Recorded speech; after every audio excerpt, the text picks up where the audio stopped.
how to study newspaper. So newspaper ఎలా చదవాలి?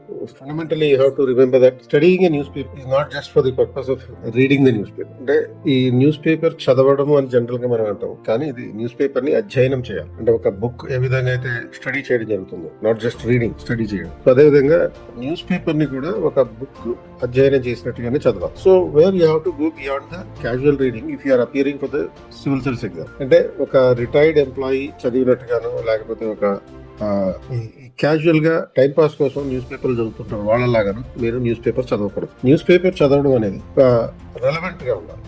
You have to extract the relevant content from that, and దాని నుంచి మీరు analytical skills improve చేసుకోవాలి. So ఇదంతా జరగాలంటే మీకు న్యూస్ పేపర్ కి ఉండేటటువంటి కంటెంట్ ఏదైతే ఉంటుందో అది సిలబస్ కి కనెక్ట్ చేసుకోవాలి. So you're suppose to connect news to this UPSC syllabus. So ఈ సిలబస్ ఆధారంగా ఈ న్యూస్ పేపర్ అధ్యయనం చేయడం, న్యూస్ పేపర్ ఆధారంగా సిలబస్ కి కనెక్ట్ చేయడం. ఈ రివర్స్ ఇంజనీరింగ్ రెండు రకాలుగా ఉండాలి.